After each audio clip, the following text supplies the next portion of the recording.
dan penurunan.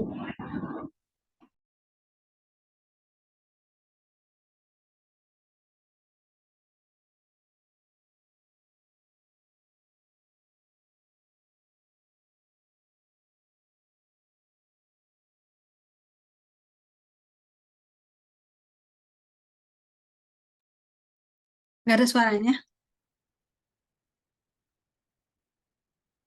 Iya, Bu. Bentar, Bu.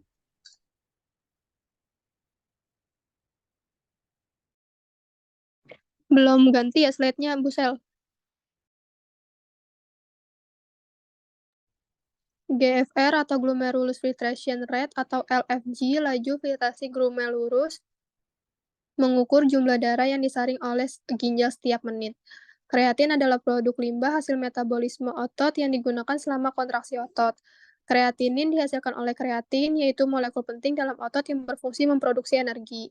Ginjal berfungsi untuk menjaga kadar kreatin dengan menyaringnya untuk tetap normal dan tidak berubah. Jika ginjal mengalami masalah, kadar kreatin dapat meningkat dan menumpuk di dalam darah. Kadar kreatin normal dalam darah 1,2 mg per desiliter untuk wanita, sementara 1,4 mg per desiliter untuk pria. Jika kadarnya melebihi angka tersebut, artinya ginjal mengalami gangguan fungsi. Di sini ada tabel-tabel tahapan penyakit ginjal kronis. Yang tahap pertama itu kemungkinan kerusakan ginjal dengan fungsi ginjal normal. Fungsinya itu 90-100%. Yang tahap kedua, kerusakan ginjal dengan hilangnya fungsi ginjal ringan dengan fungsi ginjal 60-89%. Tahap ketiga A itu hilangnya fungsi ginjal ringan sampai sedang, fungsi ginjalnya berfungsi sebesar 45-59%.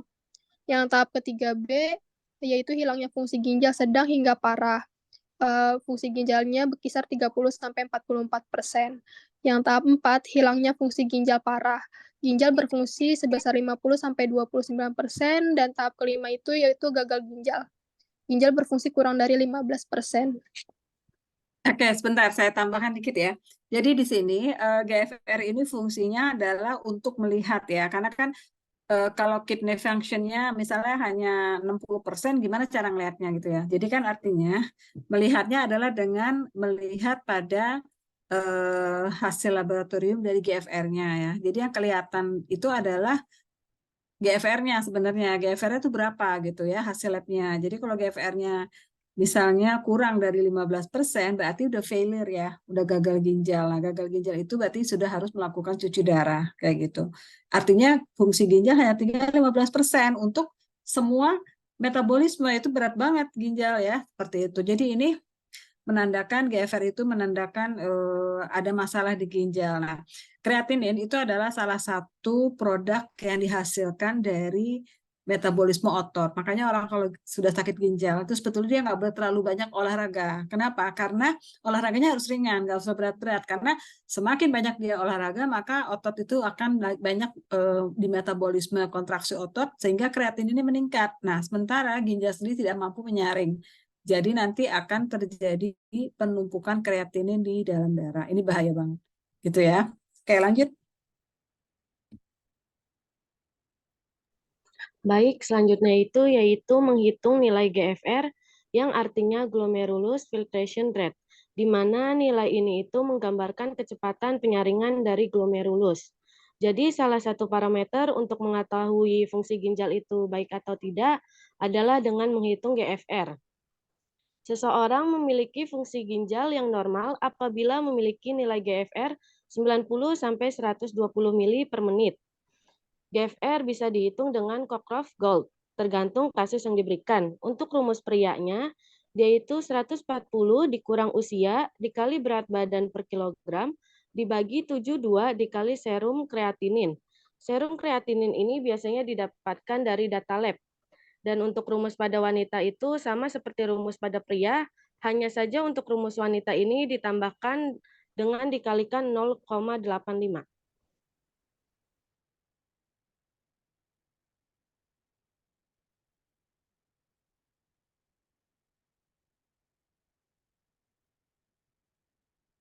Berikutnya, patogenesis dari penyakit ginjal kronis.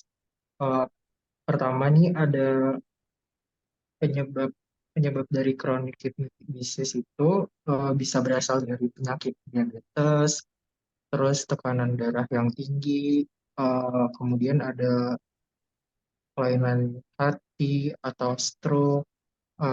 Faktor lainnya juga bisa dari obesitas, terus family history atau genetik, lalu eh, dari penggunaan mengkonsumsi rokok, dan orang-orang di usia lebih dari 60 tahun. Lalu di sini ada keterangan one half of the total nephron are lost. Jadi sekalinya setengah dari total nephronnya hilang, itu eh, menyebabkan TKD ini eh, similarly regardless of etiologi. Kemudian menyebabkan hiperfiltrasi yang akan mengaktifkan RAS atau renin-angiotensin-aldosteron system dan menyebabkan proteinuria, angiotensin 2 dan protein up dan protein uptake tubulus, lalu menyebabkan inflamasi dan fibriosis dari glomerulus dan tubulus. Kemudian progressive decline in GFR dan systematic complication of course. Jadi penjelasannya dari nephron number-nya ini turun, lalu menyebabkan adaptif hiperfiltrasi glomerulus. Kemudian turun lagi akan meningkatkan si RAS sendiri atau renin-angiotensin dan aldosteron system. Dari adaptive infiltration di glomerulus ini juga meningkatkan glomerular permeability. Kemudian ini meningkatkan juga filtrasi dari protein dan makromolekul yang menyebabkan proteinuria, lalu menyebabkan juga dislipidemia. Dari meningkatnya filtrasi dari protein dan makromolekul, ini menyebabkan juga neprotoksin inflamasi atau remodeling. Kayak setelah setelah filtrasi protein di makromolekulnya ini naik, nefronnya itu jadi toksin dan inflamasi, atau dia bisa berubah bentuk atau remodeling. Kemudian eh, turun lagi jadi tubulointerstitial fibrosis N2-FGS atau focal segmental glomerulosclerosis, dan yang mengakibatkan GFR, terus output urinnya menurun, dan sistemik komplikasi sistemik. Kalau kalau RAS-nya itu tinggi, itu menyebabkan SNGFR atau single nephron GFR. Ini biasanya terjadi di awal-awal adaptif hiperfiltrasi dari glomerulusnya itu sendiri. Nah, peningkatan RAAS ini sendiri bisa menyebabkan hipertensi atau tekanan darahnya tinggi. Slide berikutnya. Oke, bentar coba. Kayak ini udah bagus ya, berarti udah paham. Berarti di sini saya yang menekan bahwa CKD ini ya, kalau yang sebelah sini kan. Nah, itu bisa disebabkan karena adanya apa tadi? Diabetes dan sebagainya. Ini kan gampang ya, yang sebelah kanan ini ya, gampang ya, ngerti maksudnya ya. Karena kegemukan, ini salah satu faktor pemicu ya. Nah, untuk patogenesis, ini sebenarnya awalnya adalah turunnya jumlah nefron ya. Itu, jadi penurunan jumlah nefron yang kemudian bisa menyebabkan glomerulus itu melakukan adaptif atau penyesuaian hiperfiltrasinya gitu ya.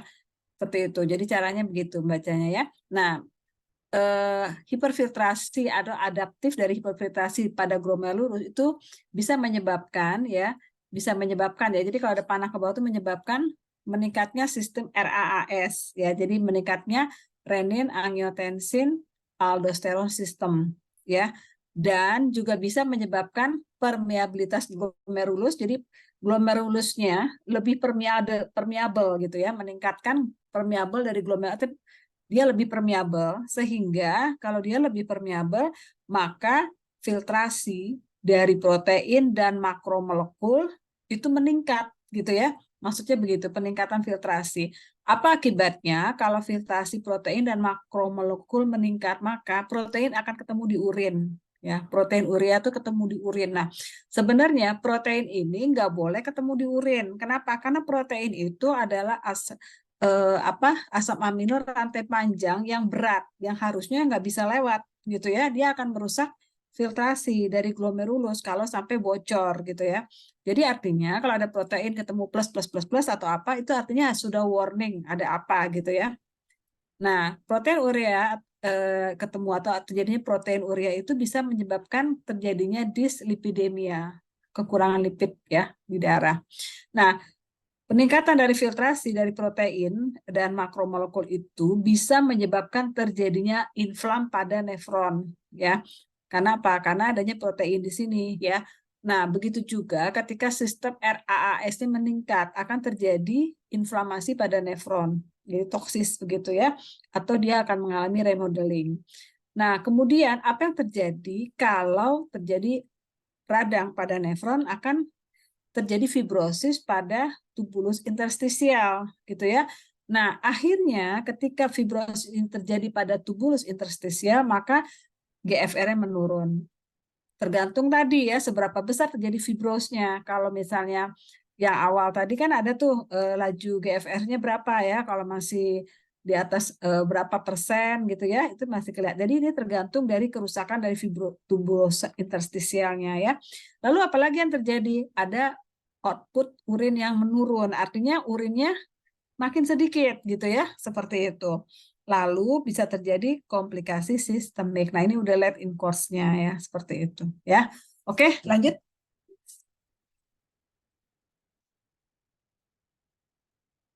Selanjutnya itu ada manifestasi klinis atau gambaran klinis penderita penyakit ginjal kronik. Untuk penyakit ginjal tahap akhir ISRD, itu gambaran klinisnya itu ada psikologis atau perubahan perilaku depresi atau hematologi, kecenderungan pendarahan, atau bisa juga terkena anemia. Selanjutnya itu gambaran klinisnya berpengaruh juga terhadap kulit, bisa menyebabkan pruritus bersisi kering. Kenapa? Karena adanya penumpukan urea atau juga terkena ekimosis purpura, warna kulitnya itu menjadi kuning abu-abu. Terdapat juga kram muskuloskeletal dan osteodistrosi ginjal.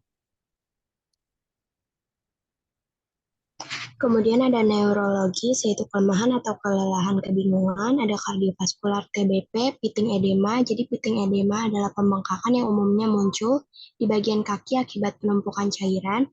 Kemudian ada edema periorbital, suatu kondisi di mana pembengkakan di sekitar mata yang menyebabkan mata tampak bengkak. Kemudian ada TVP, perikarditis. Perikarditis adalah peradangan yang terjadi pada selaput pembungkus jantung atau perikardium. Kemudian paru-paru itu menyebabkan batuk depresi, dahak kental. Kemudian GI, bau amonia pada nafas, rasa metalik, ulcerasi mulut atau belum busel. Bau amonia pada nafas, rasa metalik, kemudian ulcerasi mulut atau gusi, kemudian anoreksia, mual atau muntah. Kemudian hemodialisisnya, evaluasi situs akses untuk kepatenan dan tanda-tanda infeksi, jangan mengambil BP atau mengambil sampel darah dari ekstremitas yang memiliki lokasi akses.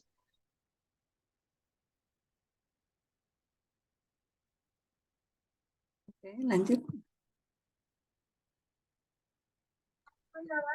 Kemudian komplikasi CKD. Jadi CKD itu dapat menimbulkan komplikasi, yaitu yang pertama, jika ada ketidakseimbangan sodium di dalam darah, maka sodiumnya akan tertahan dan volumenya akan berlebih atau overload. Sehingga terapi yang diberikan adalah terapi diuretik. Kemudian yang kedua ada ekskresi potasium yang meningkat menyebabkan terjadinya hiperkalemia atau komplikasi hiperkalemia.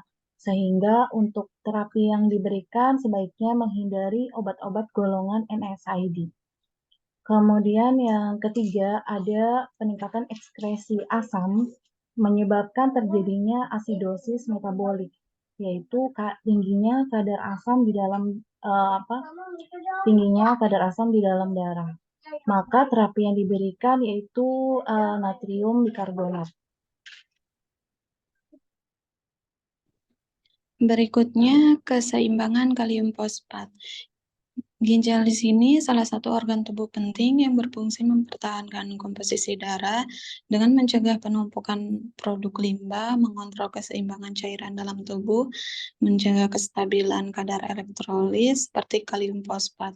Terlalu banyak PTH dapat membuat kadar kalsium dalam darah meningkat sehingga menyebabkan pengerasan organ dan jaringan lunak, penyakit tulang, dan komplikasi serius lainnya. Nah, pengikat fosfat digunakan untuk mengurangi penyerapan fosfat dari makanan di saluran pencernaan.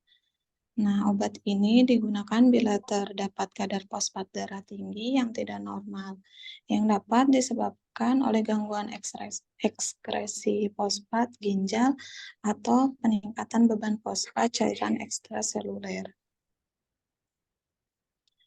Kalsimimetik merupakan obat farmasi yang meniru aksi kalsium pada jaringan dengan aktivitas alosterik reseptor penginderaan kalsium yang diekspresikan dalam berbagai jaringan organ manusia. Nah, berikutnya eritpoisis. Eritpoisis di sini merupakan proses pembentukan sel darah merah yang terjadi di dalam sumsum tulang belakang. Anemia pada CKD disebabkan berkurangnya produksi eritroitin di ginjal yang mencerminkan berkurangnya massa ginjal dan berkurangnya kelangsungan hidup sel darah merah. Terapi farmakologis untuk anemia gagal ginjal kronik meliputi suplementasi zat besi untuk mencegah dan memperbaiki defisiensi besi. Agen perangsang eritropoiesis atau SNA yaitu obat yang merangsang sumsum tulang untuk membuat sel darah merah. Obat ini digunakan untuk mengobati anemia. Oke, untuk komplikasi CKD ya, jadi nanti kalau ujian ya, misalnya kalau fungsi daripada ginjal apa sih kan gitu ya, menjaga keseimbangan natrium. Kalau natriumnya imbalance, tidak seimbang, maka pada orang TKD ya, natriumnya tertahan. Ya, akibatnya volumenya overload ya, karena natrium kalau tertahan, volume tubuh juga meningkat jadi udem gitu ya. Nah, terapinya adalah membatasi natrium dan diuretik, diberikan diuretik gitu ya. Ini diuretik dan membatasi natrium. Jadi memang orang harus mengurangi garam. Nah, kalau misalnya ada gangguan karena fungsi dari ginjal adalah mengekskresikan potasium gitu ya. Jadi kalau ada gangguan terhadap ekskresi potasium, maka yang terjadi apa? Kaliumnya meningkat dalam darah, hiperkalemia gitu ya. Nanti belajarnya begitu. Lalu apa diet yang harus terapi yang harus diberikan? Pertama harus dibatasi diet. Jangan makan makanan yang mengandung kalium. Lalu hindari penggunaan NSAID karena dia akan memperparah kondisi hiperkalemianya. Nah, kalau asamnya yang tidak terekskresi dengan sempurna, maka akan terjadi metabolic acidosis. Maka berikan Bignat terapinya. Nah, untuk yang kalsium balance gangguan pada kalsium atau fosfat, maka bisa terjadi peningkatan kadar fosfat dan peningkatan hormon paratiroid di sini. Nah, di sini terapinya ada dua ya. Kalau misalnya untuk mengkoreksi kadar fosfat yang tinggi, maka akan diberikan fosfat binder. Kalau misalnya untuk hormon paratiroidnya yang tinggi, maka akan diberikan kalsimimetik gitu ya. Cara bacanya begitu untuk yang ini ya. Nah, untuk eritropoiesis sendiri, dia karena dia membentuk sel darah merah ada dia di ginjal salah satu, maka kalau ada gangguan terhadap pembentukan sel darah merah, pasti orangnya anemia gitu ya. Kalau dia anemia, maka dia akan diberikan erythropoiesis stimulating agent. Contohnya apa? Kemarin yang sudah presentasi erythropoietin ya, obatnya ya. Dan pengganti besi gitu ya, supaya anemianya terkoreksi. Tuh ya, silakan lanjutkan.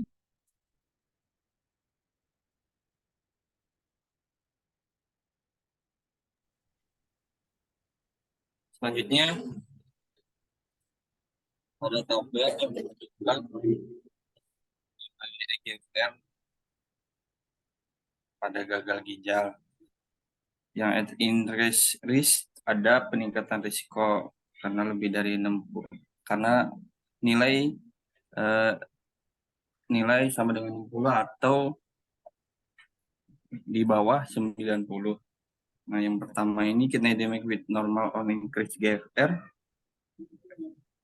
Adanya nilai normal pada EGFR di ginjal, adanya peningkatan resiko gagal ginjal.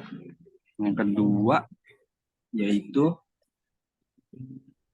adanya penurunan EGFR pada ginjal, nilainya yaitu 60 sampai 89. Dengan dan nilai 30 sampai 59 EGFR ini ada penurunan pada ginjal 15 sampai 29.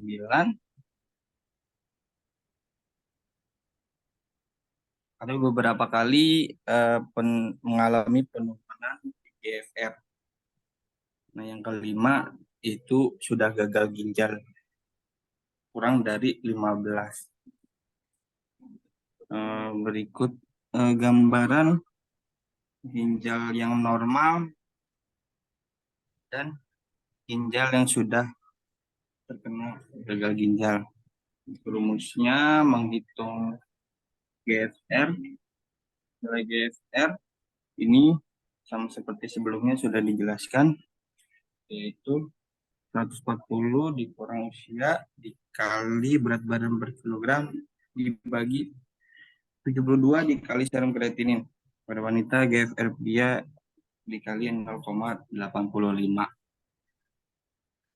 Ya, jadi ini sebetulnya simpel aja ya, sebentar. Ini simpel aja bahwa ini GFR ini menunjukkan kondisi seperti apa risknya ya. Jadi kalau misalnya dia lebih besar atau sama dengan 60, berarti dia berisiko ya. Ada peningkatan risiko gitu ya kalau GFR-nya udah segini. Nah, kemudian kalau misalnya dia lebih besar atau sama dengan 90 begitu ya, maka ada kerusakan pada kidney dengan ada peningkatan GFR terus ya sampai ke bawah, dan dia harus didialisis pada tahap yang kelima ya. Kalau ternyata dia kurang dari 15 gitu ya, udah kidney failure. Tadi kan udah di depan ya sebenarnya. Nah, kemudian ini adalah gambaran ginjal ya, gambaran ginjal yang sehat kita lihat masih bersih ya, yang sebelahnya itu yang sudah sirosis ya. Jadi sudah banyak fibros di ginjalnya ya, seperti itu kita bisa lihat ya, gambaran fibrosnya itu ada di sebelahnya ya, yang mengecil ginjalnya seperti itu ya. Nah, ini akan kelihatan bahwa sudah mengalami penyusutan ya, gitu. Oke, lanjut. Terapi. Selanjutnya ada terapi gagal ginjal kronik. Terapi gagal ginjal kronik bisa dilakukan dengan obat-obatan seperti obat pengontrol darah tinggi, obat pengontrol kalium dalam darah, obat antibiotik, obat antiuretik, obat pereda rasa nyeri, atau obat pelemas otot saluran kemih. Dan juga bisa menggunakan prosedur cuci darah, yaitu hemodialisis dan dialisis peritoneal. Lalu ada prosedur transplantasi ginjal, diantaranya living donor kidney transplant dan deceased donor kidney transplant. Nanti dijelaskan di slide berikutnya.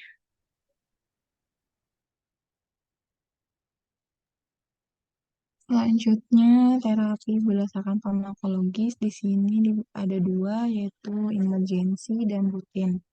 Di dalam emergency itu yang pertama ada hemodialisis cito. Di sini adalah prosedur yang menggunakan mesin untuk menyaring darah pasien yang mengalami gagal ginjal akut atau keracunan. Berikutnya ada furosemid, yaitu obat yang meningkatkan produksi urin dan mengeluarkan cairan berlebih dari tubuh. Obat ini digunakan untuk mengobati seperti edema, hipertensi, atau gagal jantung. Dan berikutnya ada koreksi elektrolit. Di sini untuk pemberian cairan infus yang mengandung elektrolit seperti natrium, kalium, kalsium, magnesium, dan sebagainya untuk mengatasi gangguan keseimbangan elektrolit pada pasien. Gangguan ini disebabkan oleh dehidrasi, diare, muntah, luka bakar, atau penyakit ginjal. Dan yang terakhir itu ada asam basa. Di sini pemberian cairan infus yang mengandung asam atau basa untuk mengatasi gangguan keseimbangan asam basa pada pasien. Gangguan asam basa ini dapat disebabkan oleh asidosis atau kelebihan asam ataupun alkalosis atau kelebihan basa yang dapat mempengaruhi fungsi organ vitalnya. Sedangkan untuk terapi secara rutin di sini obat-obatan yang diberikan untuk mengobati atau mencegah penyakit kronis atau komplikasi pada jangka panjang. Yang pertama itu ada ABC, di sini adalah antiplatelet, beta blocker, dan ACE inhibitor, yaitu obat-obatan yang digunakan untuk mengobati atau mencegah penyakit jantung koroner. Bekerjanya dengan menghambat agregasi kromosit, menurunkan denyut jantung, dan melebarkan pembuluh darah. Yang kedua ada antihipertensi. Di sini obat-obat yang digunakan untuk menurunkan tekanan darah tinggi. Obat-obatan di sini bekerja dengan berbagai mekanisme, seperti menghambat aktivitas renin, angiotensin aldosteron, menghambat reseptor adrenergik, dan menghambat kanal kalsium atau menghambat sintesis prostaglandin. Berikutnya ada diuretik. Di sini hampir sama dengan furosemid, yaitu digunakan untuk meningkatkan produksi urin dan mengeluarkan cairan berlebih dari tubuh. Obat-obat ini digunakan untuk mengobati edema, hipertensi, atau gagal jantung. Obat ini dibagi menjadi beberapa kelompok seperti tadi diuretik group, diuretik tiazid, diuretik hemat kalium, atau diuretik osmotik. Dan yang terakhir di sini ada hemodialisis rutin. Di sini prosedur yang menggunakan mesin untuk menyaring darah pasien yang mengalami gagal ginjal kronis. Prosedur ini juga dilakukan secara berkala. Biasanya itu 3 kali seminggu selama 3-4 jam per sesi.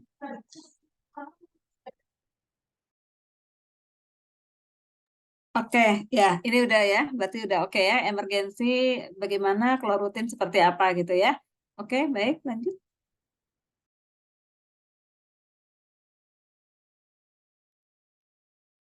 Selanjutnya ada hemodialisa yang diindikasikan untuk HD-Cito pada pasien CKD. Yang pertama ada edema paru akut atau adanya overload cairan, di mana overload cairan ini adalah terjadinya penumpukan cairan berlebih di dalam paru-paru yang menyebabkan gangguan pernafasan dan oksigenasi.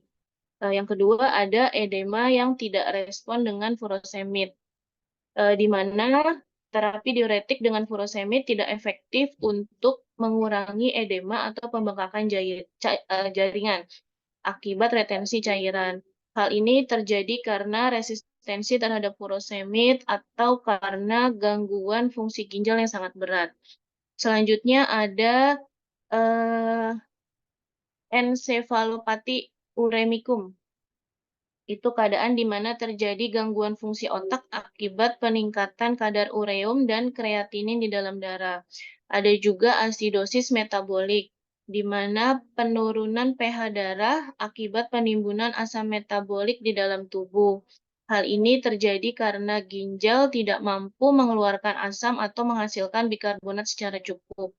Selanjutnya, gastropati uremikum, keadaan di mana terjadi gangguan fungsi lambung akibat peningkatan kadar ureum dan kreatinin di dalam darah. Hal ini juga terjadi karena ginjal tidak mampu menyaring dan mengeluarkan zat-zat sisa metabolisme yang bersifat iritan bagi lambung. Atau karena ureum melebihi 200, keadaan di mana terjadi peningkatan kadar ureum di dalam darah melebihi nilai normal, yaitu sekitar 10-50 mg per dl. Hal ini terjadi karena ginjal tidak mampu menyaring dan mengeluarkan ureum yang merupakan produk akhir dari metabolisme. Selanjutnya, hiperkalemia, di mana hasilnya yang lebih dari 6,5. Keadaan terjadi peningkatan kadar kalium di dalam darah melebihi nilai normal. Nilai normalnya yaitu sekitar 3,5 sampai 5. Selanjutnya karena uremic lung. Keadaan di mana terjadi gangguan fungsi paru-paru akibat peningkatan kadar ureum dan kreatinin di dalam darah. Nah, sini ada contoh gambar mesin hemodialisis di mana sebelum melakukan tindakan hemodialisis, dokter akan melakukan pembedahan untuk melihat pembuluh darah arteri dan vena. Kemudian akan dilakukan pemasangan vena bloodline dan arteri bloodline. Kemudian dari alat ini nanti darah kotor akan dialirkan keluar tubuh. Kemudian darah kotor akan memasuki dializer. Dializer itu tuh yang tabung yang di tengah-tengah itu yang atasnya warna merah dan bawahnya biru. Kenapa ada beda warnanya? Karena di dalamnya itu ada kayak serat-serat yang untuk memisahkan antara darah dan cairan dialisa. Kemudian darah kotor akan diproses kembali, darah yang sudah bersih akan dialirkan kembali ke dalam tubuh. Di sini kalau yang digambar yang ada gambar pasiennya itu kan terlihat ada warna biru dan warna merah. Di mana warna biru itu darah yang keluar dari pasien, masuk ke dalam dializer, itu akan disaring di sana, kemudian sisa-sisa hasil yang tidak terpakai itu akan dibuang, lalu darah yang sudah bersih bisa dialirkan kembali ke dalam pasien. Nah, biasanya selama proses hemodialisa juga ditambahkan heparin, dilakukan dengan loading dose, itu bertujuan untuk mencegah terjadinya penggumpalan darah atau sebagai antikoagulan agar darah tetap cair selama proses hemodialisa. Oke, bagus ya. Udah lebih banyak informatif gitu ya. Ya, lanjut. Udah lengkap ya. Silakan dilanjutkan. Ini teman-temannya menyimak ya. Nanti kalau ujian saya keluarin ya. Seperti itu. Ini saya kira mau dibacakan atau sama aja ya sebetulnya ya atau gimana? Silakan deh, tapi jangan lama-lama ya. Nanti takut nggak kejar. Ya, silakan. Siapa yang mau baca? Untuk selanjutnya ada arteriovenous fistula atau biasanya AVV dan central venous internal line atau CVLT. Itu dua jenis akses vaskuler yang digunakan untuk hemodialisis atau proses penyaringan darah dengan menggunakan mesin yang tadi. AVF sendiri itu hubungan bedah yang dibuat antara arteri dan vena, biasanya di lengan atau di kaki. AVF meningkatkan aliran darah melalui vena sehingga memperbesar dan menguatkan vena, memungkinkan aliran darah yang lebih tinggi dari vena ke mesin hemodialisis. AVF sendiri jenis akses yang paling disukai karena dia memiliki resiko infeksi dan komplikasi yang lebih rendah. Tapi AVF sendiri membutuhkan waktu beberapa bulan untuk sembuh dan matang sebelum dapat digunakan. Lalu selanjutnya CVILP atau tabungnya fleksibel, panjang, dan berongga. dimasukkan ke dalam vena besar di dada dekat dengan jantung. Tabung ini memiliki port yang tertanam di bawah kulit yang dapat dihubungkan dengan jarum atau selang atau untuk hemodialisis. Biasanya untuk pasien membutuhkan hemodialisis segera atau tidak cocok untuk AVF. CVILP ini memiliki resiko infeksi dan trombosis yang lebih tinggi, juga memerlukan perawatan yang ketat.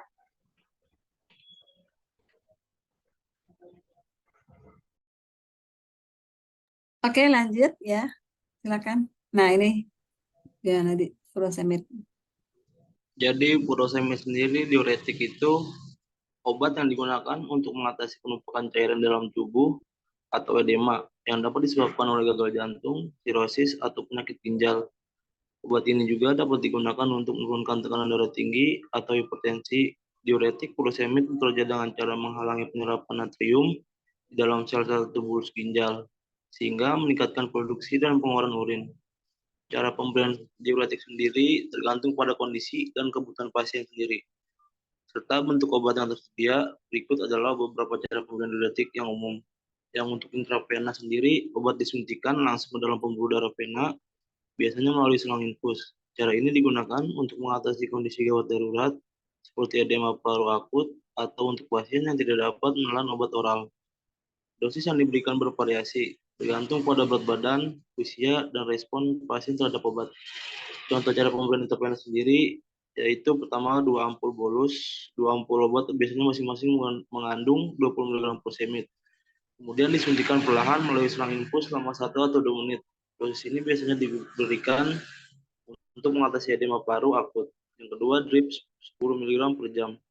Dengan syringe pump, obat dilarutkan dalam cairan infus dan diberikan secara tetesan dengan menggunakan alat pompa suntik yang dapat mengatur kecepatan aliran obat. Dosis ini biasanya diberikan untuk mengatasi edema karena gagal jantung, sirosis, atau penyakit ginjal. Untuk oralnya sendiri, obat diminum melalui mulut, biasanya dalam bentuk tablet. Cara ini digunakan untuk mengobati atau mencegah edema atau hipertensi pada pasien yang stabil. Dosis yang diberikan sendiri bervariasi, tergantung pada berat badan, usia, dan respon pasien terhadap obat. Contoh pemberian oral sendiri yaitu 1 kali 40-80 mg. Obat diminum sekali sehari dengan dosis antara 40-80 mg per hari. Dosis ini biasanya diberikan untuk mengobati edema atau hipertensi pada pasien dewasa. Oke, baik. Ya, furosemid ya. Jadi hati-hati ya furosemid ya. Jangan berikan jika sistolnya di bawah 100 ya. Karena furosemid itu akan mengeluarkan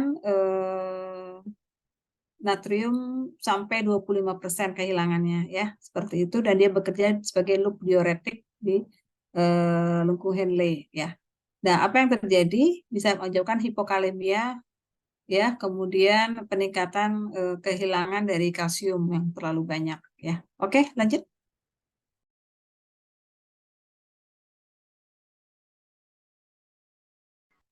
Diuretik bekerja dengan cara mengganggu proses reabsorpsi atau penyerapan kembali. Cairan elektrolit di dalam ginjal adalah organ yang bertugas menyaring darah dan menghasilkan urin. Urin terbentuk dari filtrat darah yang melewati berbagai struktur di dalam ginjal. Untuk yang pertama ada kapsula Bowman, tempat terjadinya filtrasi awal darah oleh glomerulus, yaitu kumpulan kapiler darah yang berbentuk bola. Yang kedua, tubulus contortus proximal, tempat terjadinya reabsorpsi sebagai besar filtrat glomerulus, yaitu sebesar 65% air, 100% gula, 100% asam amino, 85% natrium, 80% kalium, 60% klorida, dan 90% bikarbonat. Reabsorpsi ini tergantung pada aktivitas enzim karbonat anhidrase yang mengkatalisis reaksi antar karbon dioksida dan air menjadi asam karbonat. Untuk yang ketiga, Henle loop, tempat terjadinya reabsorpsi lanjutan filtrat glomerulus, yaitu sekitar 15% air, 20% natrium, 35% klorida, dan 10% urea.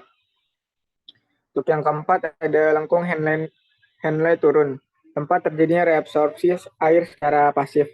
Karena bagian ini mempermeable terhadap air tetapi tidak mempermeable terhadap garam dan urea. Hal ini menyebabkan filtrat menjadi lebih pekat atau hipertonik. Selanjutnya ada lengkung Henle naik, tempat terjadinya reabsorpsi garam secara aktif. Karena bagian ini permeable terhadap garam, tetapi tidak mempermeable terhadap air dan urea. Hal ini menyebabkan filtrat menjadi lebih encer atau hipotonik. Selanjutnya ada tubulus contortus distal, tempat terjadi reabsorpsi akhir filtrat glomerulus, yaitu sekitar 5% air, 5% natrium, 5% klorida, dan 5% kalium. Reabsorpsi ini tergantung pada aktivitas transporter NaCl yang mengangkut natrium klorida dari filtrat ke dalam sel epitel tubulus dan kemudian ke dalam darah. Untuk yang selanjutnya ada ductus collectivus, tempat terjadinya penyesuaian akhir konsentrasi urin, yaitu dengan cara mengatur reabsorpsi air secara pasif. Reabsorpsi ini dipengaruhi oleh hormon antidiuretik atau ADH yang merangsang peningkatan jumlah saluran air. Untuk berdasarkan tempat kerjanya di dalam ginjal, diuretik dapat dibagi menjadi beberapa jenis. Untuk yang pertama ada diuretik karbonat anhidrase. Ini obat yang menghambat aktivitas enzim karbonat anhidrase sehingga mengurangi reabsorpsi natrium, kalium, dan bikarbonat. Untuk yang kedua ada diuretik loop, obat yang menghambat aktivitas transporter natrium K2Cl sehingga mengurangi reabsorpsi natrium, kalium, dan klorida di lengkung Henle naik. Contoh obat ini furosemid, bumetanid, dan torsemid. Untuk yang ketiga, diuretik tiazid, obat yang menghambat aktivitas transporter NaCl sehingga mengurangi reabsorpsi natrium dan klorida di tubulus contortus distal. Contoh obatnya hidroklortiazid, metolazon, dan indapamid. Untuk yang keempat ada diuretik hemat kalium, obat menghambat aktivitas saluran natrium atau pompa kalium sehingga mengurangi reabsorpsi natrium dan sekresi kalium di tubulus contortus distal. Dan ductus collectivus, contoh obatnya spironolakton, amilorid, dan triamteren. Untuk yang kelima ada diuretik osmotik. Obat ini meningkatkan tekanan osmotik filtrat glomerulus sehingga mengurangi reabsorpsi air di seluruh bagian ginjal. Contoh obatnya manitol dan urea. Untuk yang keenam ada diuretik antagonis ADH. Obat ini menghambat aktivitas hormon antidiuretik sehingga mengurangi reabsorpsi air di ductus collectivus. Untuk contoh obatnya tolvaptan dan konifaptan.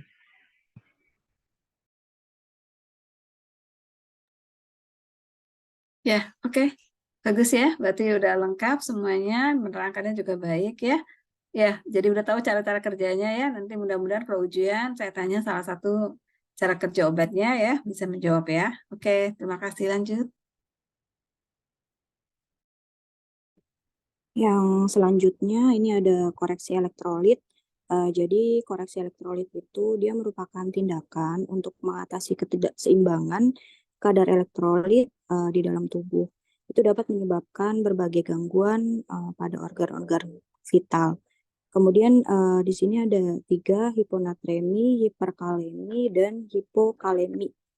Nah, ini untuk hiponatremi itu merupakan kondisi ketika kadar natrium di dalam darah terlalu rendah, yaitu di bawah 135 miliekuivalen per liter.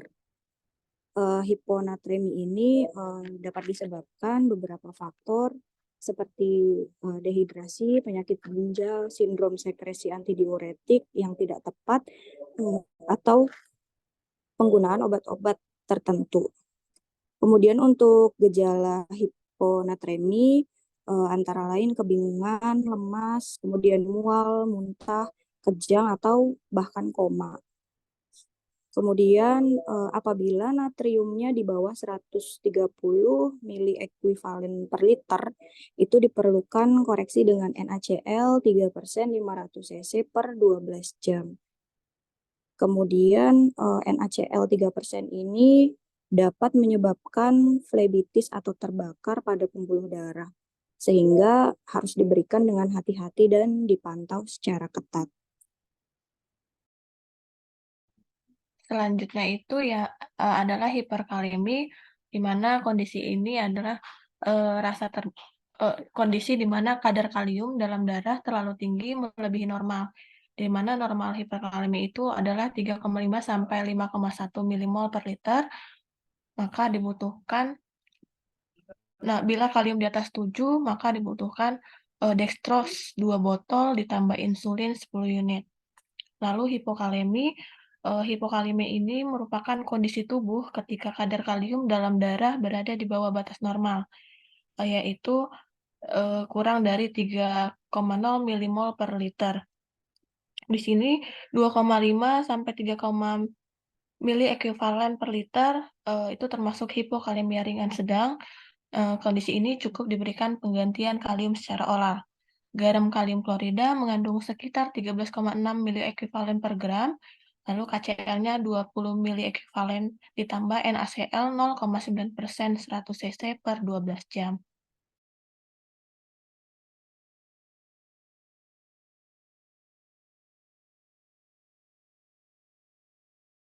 Oke, berarti udah tahu ya. Jadi kalau terjadi hiponatremi, dikatakan apa? Bila natriumnya di bawah 130. Hiperkalemi kalau kalium di atas 7. Dan ini adalah terapi-terapi yang dapat diberikan untuk mengoreksi kondisi-kondisi seperti itu. Jadi artinya kalau untuk natrium hati-hati ya, karena dia menyebabkan rasa seperti terbakar ya. Karena natrium kan garam ya, seperti itu ya. Jadi kalau terlalu banyak, dia benar-benar harus dipantau ya. Takutnya ada flebitis nanti seperti itu ya. Oke, lanjut. Selanjutnya ada obat-obat yang rutin dikonsumsi oleh pasien CKD.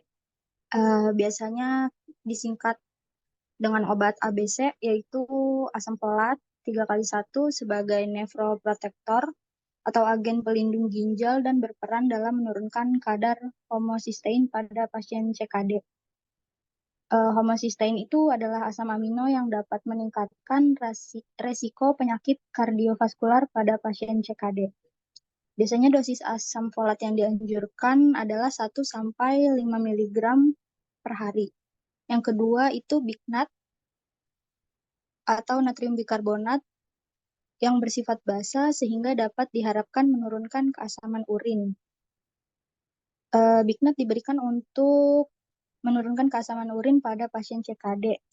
Karena keasaman urin yang tinggi dapat menyebabkan kristalisasi batu ginjal, kerusakan jaringan ginjal, dan infeksi pada saluran kemih. Biasanya dosis bignat yang dianjurkan adalah 0,5 gram sampai 1,5 gram per hari. Dan yang terakhir ada kalsium karbonat 3x1 untuk menurunkan kadar fosfat pada pasien CKD. Oke, Kadar fosfat silakan masih lanjut ya. Iya, nggak apa-apa. Ya. Kadar fosfat yang tinggi dapat menyebabkan gangguan keseimbangan mineral, kerapuhan tulang, dan klasifikasi pembuluh darah. Biasanya dosis yang dianjurkan itu 1-3 gram per hari. Oke, ya baik ya. Jadi saya tambahkan ya. Jadi ini obat-obat rutin ya. Tadi kan ada ya di depan ya ABC ya. Nah, itu mungkin koreksi sedikit dari saya. ABC itu adalah asam folat, A-nya, B-nya bignat, dan C-nya kalsium karbonat. Ini obat rutin yang harus dikonsumsi oleh pasien-pasien CKD ya. Biasanya dokter memberikan seperti itu ya. Jadi nanti kalau ujian jangan salah ya. ABC itu maksudnya asam folat, bignat, dan kalsium karbonat. Oke, lanjut. Selanjutnya antihipertensi. Antihipertensi adalah obat yang digunakan untuk menurunkan tekanan darah tinggi atau hipertensi yang dapat menyebabkan komplikasi seperti stroke, serangan jantung, gagal ginjal, dan kerusakan mata. Ada berbagai golongan obat antihipertensi, tetapi yang akan saya jelaskan di sini ada AC inhibitor dan golongan ARB. Untuk golongan AC inhibitor adalah golongan obat yang menghambat enzim angiotensin converting enzyme atau AC yang berperan dalam memproduksi hormon angiotensin 2. Hormon ini dapat menyempitkan pembuluh darah dan meningkatkan tekanan darah sehingga membuat jantung bekerja lebih keras dengan menghambat enzim AC. Obat ini dapat menurunkan kadar angiotensin 2 dan melebarkan pembuluh darah sehingga tekanan darah menurun dan jantung bekerja lebih ringan. Selain itu, obat ini juga dapat melindungi ginjal dari kerusakan akibat hipertensi atau diabetes. Contoh dari obat antihipertensi golongan AC inhibitor adalah captopril, ramipril, lisinopril, dan enalapril. Kemudian selanjutnya ada golongan ARB. ARB adalah obat yang memblokir reseptor angiotensin 2 yang terdapat pada pembuluh darah jantung dan ginjal. Reseptor ini berfungsi sebagai tempat melekatnya hormon angiotensin 2 sehingga dapat mengaktifkan efek penyempitan pembuluh darah dan peningkatan tekanan darah. Dengan memblokir reseptor ini, obat ini dapat mencegah efek angiotensin 2 dan menurunkan tekanan darah serta melindungi jantung dan ginjal dari kerusakan. Contoh dari obat antihipertensi golongan ARB seperti valsartan, kandisartan, ibelsartan, losartan, dan temisartan. Perbedaan antara AC inhibitor dan ARB adalah bahwa AC inhibitor hanya mengurangi jumlah angiotensin 2, sedangkan untuk ARB memblokir efek angiotensin 2 secara langsung. ARB biasanya diresepkan jika pasien tidak merespon atau tidak toleran terhadap AC inhibitor. Kedua obat ini memiliki efektivitas dan keamanan yang serupa dalam menurunkan tekanan darah dan mencegah komplikasi. Sekian presentasi dari kelas kami. Terima kasih. Oke, terima kasih ya. Ini presentasinya bagus ya, satu kelas jadi lebih informatif ya, lebih ini saya memang pengen seperti itu ya. Jadi kalian membaca, menambahkan sendiri ya. Itu jauh lebih bagus daripada saya terangkan terus-menerus satu arah gitu ya. Jadi ini kelihatannya lebih efektif ya. Terima kasih presentasinya. Saya coba share screen untuk materi hepatosirosis ya. Bentar. Nah, mungkin untuk sirosis saya supaya nggak terlalu ribet ya, saya coba terangkan sedikit, sisanya seperti tadi ya. Jadi minggu depan kalian presentasi tentang tata laksananya, begitu ya. Oke, apakah ada ini bisa kelihatan? Udah ya? Nah, kalau udah saya mulai saja ya, sirosis hati atau sirosis hepatis ya. Oke, ini sudah kelihatan slide-nya? Sudah, Bu. Sudah, Bu. Oke ya, kita masuk ke hepatis ya, kita masuk ke hepar sekarang ya. Nah ini anatomi hepar ya, hepar yang bagian depan dan bagian belakang ya, anterior dan posterior ya. Saya kira nggak usah terlalu banyak karena ini kedokteran banget ya. Nah ini pembuluh-pembuluh darah yang memperdarahi hepar ya. Jadi kita bisa lihat bahwa banyak sekali pembuluh darah yang masuk ke hepar ya. Jadi kalau misalnya ada gangguan fungsi hati sih sebetulnya lebih cepat sembuh ya, karena darah lebih banyak mengalir ke sini kan ketimbang ke otot gitu ya. Nah, kemudian ini kalau jaringannya dibedah itu heparnya gitu ya. Nah, ini seperti itulah ya. Ini lever seperti itu lever, ini jaringan-jaringan, ini juga cepat aja ya karena ini juga histologi ya. Nah, kan kita masuk ke sirosis. Sirosis ini pertama kali dikenalkan oleh Lianah tahun 1819 ya. Berarti kuning orange ya. Jadi artinya apa? Ada perubahan pada warna hati gitu ya. Jadi nodul hati itu ada terbentuk nodul lah. Artinya hati itu nggak boleh ada nodul gitu ya. Tadi kan kita bisa lihat tuh ada fibrosis pada ginjal. Hati juga begitu ya. Jadi nggak boleh ada perubahan apa-apa. Karena hati itu harusnya lembek gitu ya. Karena dia kan harus memetabolisme gitu ya. Seperti itu. Jadi di sini definisinya adalah perubahan dari arsitektur jaringan hati ya, karena adanya nodular-nodular yang bersifat difus dan sebagainya ya, sehingga nanti akan menyebabkan peningkatan aliran darah portal dan disfungsi sintesis dari hepatosis ya, sehingga bisa menyebabkan terjadinya KHS yaitu risiko karsinoma hepatoseluler ya. Jadi kayak kanker hati. Nah, kalau kita lihat apa sih sebenarnya penyebabnya ya? Pertama ada infeksi virus nih paling ya. Jadi misalnya yang paling sering tuh hepatitis ya. Kita nggak tahu kena hepatitis. Hepatitis kan bisa ditularkan macam-macam ya, hepatitis A, B, dan C, dan seterusnya ya. Nah, itu yang penting kita harus sadar bahwa ada hepatitis di sana, virus begitu ya. Nah, ini bisa ditularkan melalui selaput mukosa, hubungan seksual, dari makan juga bisa ya, seperti itu. Lalu zat-zat toksis ini saya yakin tidak ada lah di antara kita yang mengkonsumsi alkohol atau obat-obat narkoba gitu ya. Keturunan bisa juga ya, misalnya hemokromatosis ya. Gangguan-gangguan, nah ini sering nih gangguan imunologi yang paling sering ya, misalnya adanya autoimun kan, autoimun itu bisa menyerang kemana saja ya, termasuk fungsi hati ya. Lalu adanya cancer seperti ada karsinoma hepatoseluler ya, karena adanya senyawa karsinogenik. Jadi artinya dia tuh sebetulnya nggak kanker, tapi karena terlalu sering berada di laboratorium gitu ya, bekerjanya di sana dan terhirup zat-zat lab dan sebagainya ya, bukan karena kuliah ya, tapi memang dia kerjanya di situ gitu ya. Itu hati-hati ya, harus diperiksa terus karena dia bisa terhirup gitu ya. Nah, secara epidemiologi itu memang prevalensinya sulit dinilai ya, karena stadium awalnya sebenarnya asimptomatis, nggak ada gejala gitu ya, tapi ternyata kematian mendapati urutan ke-14 gitu ya, jadi lumayan banyak ya.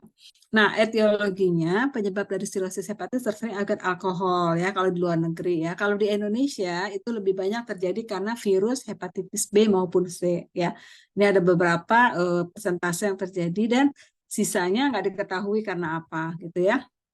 Nah, hati ini adalah organ yang sangat penting dalam pengaturan hemostasis tubuh ya. Kenapa? Karena hati itu memetabolisme semua yang kita konsumsi ya.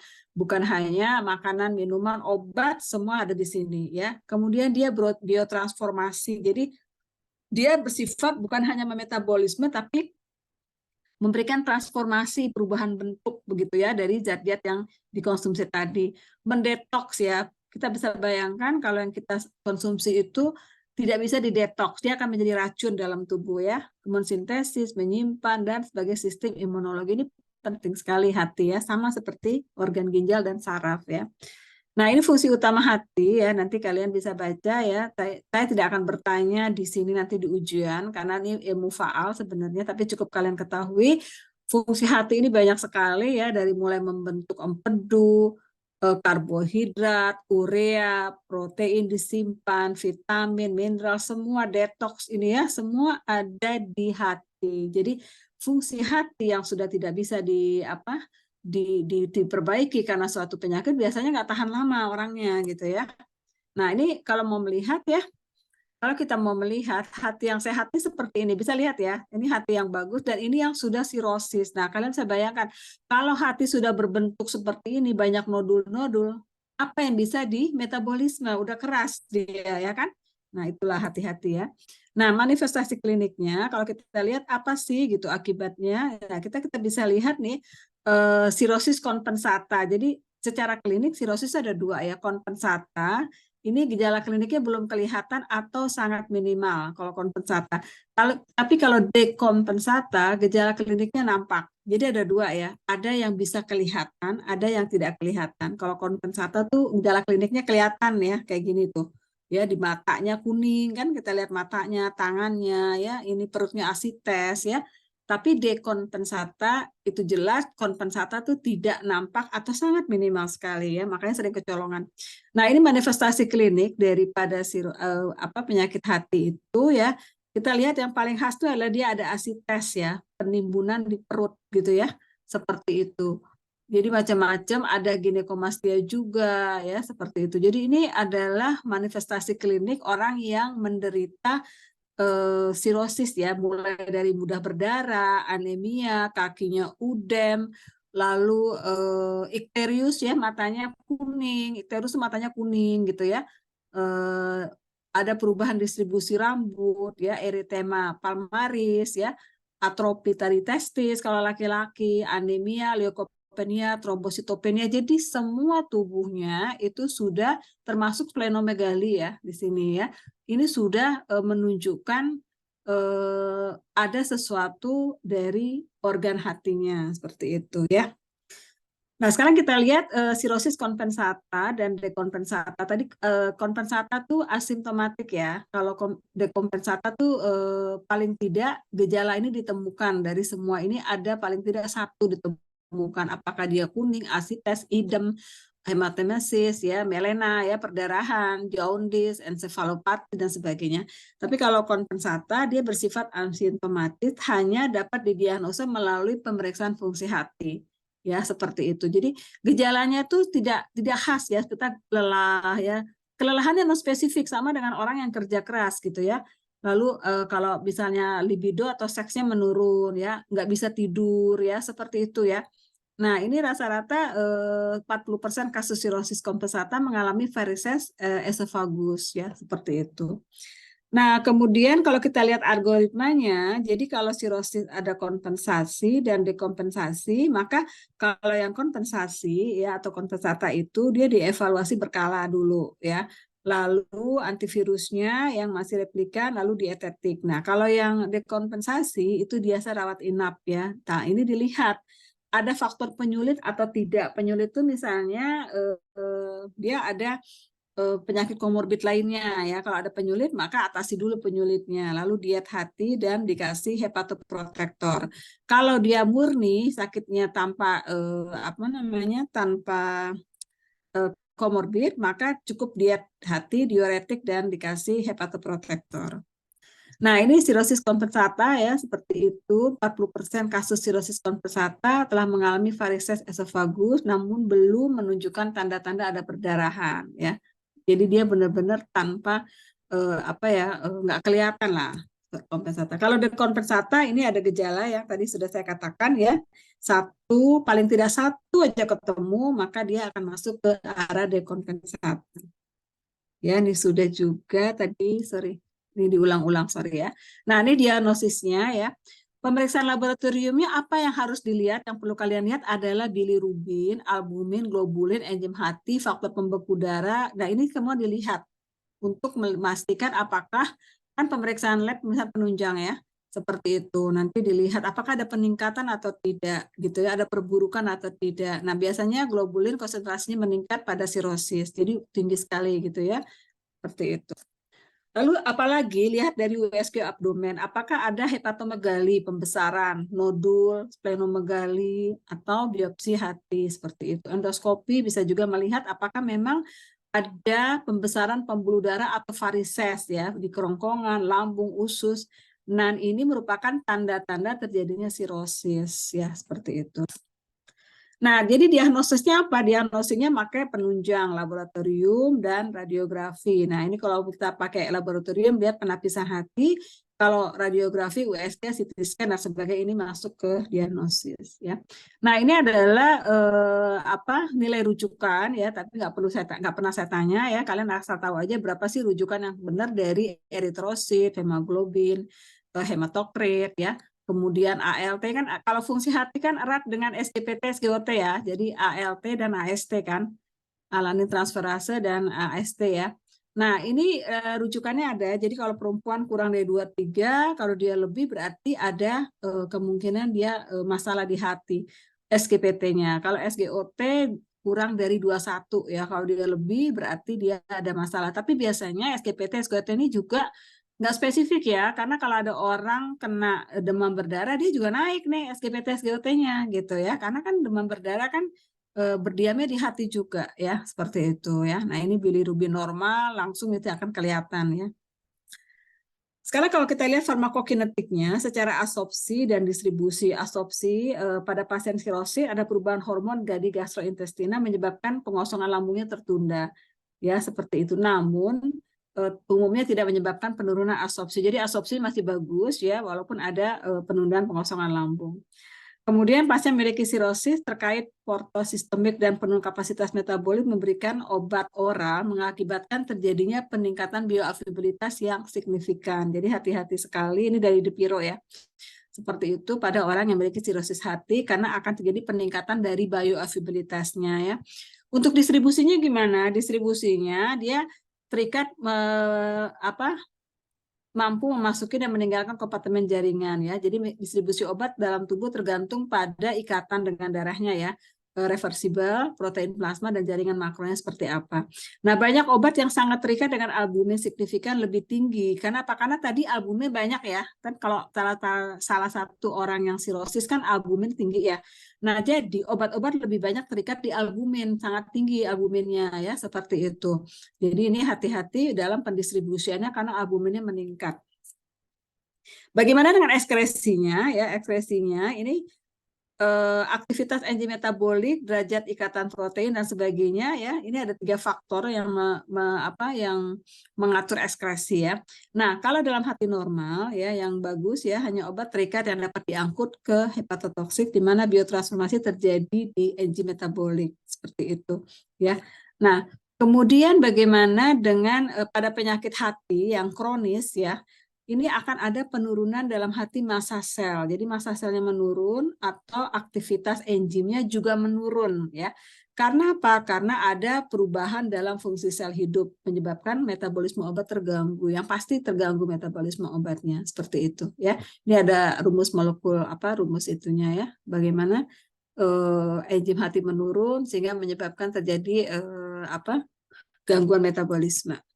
Nah, eliminasinya seperti apa pasti ikut bermasalah ya, karena pada pasien sirosis hati akan terjadi pengurangan GFR. Tadi kita udah bicara GFR ya, GFR-nya akan berkurang, aliran plasma ke ginjal ya, sehingga berpotensi terjadinya eliminasi di ginjal dan beberapa obat seperti fluconase, litium ini juga akan terganggu eliminasinya ya, seperti itu. Nah, ini komplikasi yang terjadi pada sirosis ya, apa saja tadi sudah dilihat ya. Ini yang paling bahaya adalah keracunan di otak ya, namanya ensefalopati hepatikum. Ini paling bahaya ya. Jadi orangnya langsung koma stupor gitu ya, nggak bangun-bangun karena ada urium yang tinggi di sini ya. Kemudian malnutrisi, orangnya pasti kekurangan gizi ya. Kulitnya spider gitu ya, kayak Spiderman gitu ya, angiomata kulit namanya. Ada varises. Nah, ini paling khas ada varises di esofagusnya. Ya, kemudian ada vena porta, splenomegali, pembesaran dan sebagainya ya. Dan ini tadi udah diterangkan di awal, ini adalah tanda-tanda terjadinya komplikasi. Nah, kemudian tata laksananya mengurangi progresif penyakit hati. Nah, kalau dia koma hepatik ya, bila tidak ada koma diberikan diet protein dan kalori sebanyak, jadi harus ada diet protein. Ini ada kurkuma seperti itu ya. Nah, terus kalau dia asites itu dengan tirabaring, diet rendah garam ya, seperti itu ya. Jadi kombinasi obat diuretik, spironolakton yang diuretik hemat kalium ya, 100-200 mg sekali sehari, dan bila diuretiknya dimonitor penurunan berat badan tanpa adanya edema kaki, dengan adanya edema kaki ya, seperti kita lihat ya. Bila pemakaian diuretik tidak berhasil, terjadi asites refraktor karena ada edem di asitesnya ya, maka dapat dilakukan parasentesis abdomen untuk mengambil cairan asitesnya secara langsung dari rongga perut. Jadi kalau memang secara diuretik nggak mempan, maka terpaksa harus diambil dari rongga perut cairannya, seperti itu ya. Untuk ensefalopati hepatik bagaimana? Laktulosa ya. Kalau dia keracunan amonia kan kita tahu ya, amonia kan nggak bisa juga tuh diituin karena hatinya rusak ya, maka berikan laktulosa. Neomisin untuk bakteri usus, yaitu termasuk ada bakteri nanti di sana ya, karena bakteri usus penghasil amonia. Terus diet protein diberikan, terutama diberikan yang kaya asam amino ya, jadi proteinnya dikurangi ya, asam aminonya diperkaya begitu ya. Ini tata laksana varises esofagus ya. Seperti itu ya, jadi di sini ada perdarahan akut ya, nanti kita lihat tata laksananya. Nah ya, seperti ini. Waktu perdarahan akut bisa diberikan preparat somatostatin ya. Jadi somatostatin yang ada di kelenjar endokrin, masih ingat mungkin ya, dulu waktu kuliah sama saya ya, ada somatostatin. Nah itu bisa diberikan itu ya. Untuk varises esofagusnya dapat diberikan somatostatin. Dia bekerja sebagai growth hormone ya dia ya. Ini kan di bawahnya ada menghambat signal growth hormone. Nah, ini adalah stigma sirosis ya. Jadi ada gangguan endokrin, spider angioma, eritema. Nah, ini stigma dari sirosis ya. Ototnya atrofi, kemudian petekia dan ekimosis, splenomegali, palpitasi, pembesaran pada jantung ya, seperti itu. Nah, ini komplikasinya yang terjadi ya. Bisa hipertensi porta ya, jadi varises esofagus, asites ini diulang-ulang ya, seperti itu.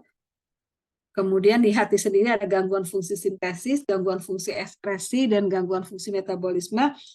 Ini kalau udah insufisiensi ya. Kalau insufiensi hati ada gangguan seperti ini. Tapi kalau sudah karsinoma udah nggak ada lagi gangguan ya, udah parah banget itu ya. Oke, tata laksana. Sebentar ya, saya lihat kalian presentasi yang mana nih ya. Prognosi. Oh, ini ya dari terapi sirosis ya, kalian presentasi nanti ya. Jadi nanti ini tata laksana terkait komplikasi ya. Hipertensi porta itu diberikan somatostatin atau bedah ya. Kalau dia asites kasih garam, pironolakton atau furosemid ya, parasintesis. Sindroma hepatorenal dikasih vasopresin dan albumin, tata laksana diberikan elektrolit asam basa, peritoneal bakteri spontan. Jadi kalau ada bakteri di peritoneal kasih antibiotik yang broad spektrum. Kalau terjadi encephalopathy hepatikum, maka identifikasi penyebabnya apa, lalu kasih laktulosa ya. Kalau terjadi gangguan darah hematologi, maka lakukan transfusi pada keadaan gawat darurat. Seperti itu ya. Lalu identifikasi faktor pencetus ya, dekompensata itu sepsis, hipotensi, obat-obat tertentu apa penyebabnya gitu ya. Seperti itu. Transplantasi hati ini jalan terakhir sebetulnya ya pada sirosis dekompensata atau karsinoma hepatoseluler pada sirosis hepatis ya. Bisa transplantasi hati, tapi antibodinya harus tekan serendah mungkin ya, supaya dia tidak menolak. Nah, prognosis mungkin ini ada scoring-scoring ya, saya kira nggak perlu, hanya untuk diketahui aja ya, pengukuran total bilirubin, serum albumin ya. Ini ada poin 1, 2, dan 3 ini scoringnya seperti apa ya. Dan ini ada kelas-kelasnya untuk melihat nanti di skor itu ya, di jumlah begitu ya, dia ada di posisi keberapa. Misalnya total bilirubinnya kurang dari 34, maka dia masuk 1 poin gitu ya. Kalau antara 34 50 maka poinnya 2 gitu, dan seterusnya nanti di jumlah akan terlihat dia masuk di poin berapa, jumlahnya di kelas berapa. Nah, kalau udah disamakan, misalnya dia ada di poin 5 sampai 6 ya di kelas A, berarti dia kemungkinan bertahan survivalnya 1 tahun adalah 100%. Tapi kalau dia masuk ke 7 sampai 9 kelas B, maka dia hanya bertahan 81% selama 1 tahun gitu ya. Makin besar dia makin sedikit daya tahannya. Nah, ini daya tahan untuk bertahan hidup ya, maksudnya untuk 2 tahun ya. Jadi kalau dia masuk kelas 5-6, 2 tahun dia hanya bertahan 85%, kalau 1 tahun masih bisa lah 100%. Kalau 7-9, 1 tahun 81, kalau 2 tahun ya mungkin dia akan bertahan sekitar 57%. Artinya dia nggak akan lama gitu ya, kalau sudah sampai scoring seperti itu. Oke, nah jadi ini saya tidak teruskan ya, nanti kalian lanjutkan dari slide 37 sampai slide 67 ya. Ya, jadi saya kasih tahu aja dari slide 37 sampai slide 67. Silahkan kalian bikin presentasi seperti tadi. Nggak usah bikin ya, tinggal bacain. Tapi bacanya mengalir gitu ya, seperti itu, gonta-ganti aja. Oke, apakah ada yang ditanyakan? Jadi slide 37 ya. Nanti yang anak itu saya kasih tahu juga deh, saya lupa. Slide 37 sampai selesai ya. Apakah ada yang mau ditanyakan di sini? Cukup ya? Cukup. Oke ya. Nah, jadi nanti tinggal nggak usah cari presentasi lagi. Udah saya kasih, tinggal kalian pelajari seperti itu. Mulai dari slide 37 sampai slide terakhir ya. Itu aja ya dari saya ya. Oke, sudah hampir jam 8. Kalau tidak ada yang ditanyakan, kita sudahi ya. Silakan belajar, presentasinya tadi bagus ya. Mudah-mudahan nanti minggu depan juga makin bagus ya. Oke, terima kasih semuanya. Assalamualaikum warahmatullahi wabarakatuh. Waalaikumsalam warahmatullahi wabarakatuh. Oke, makasih ya, Liv ya.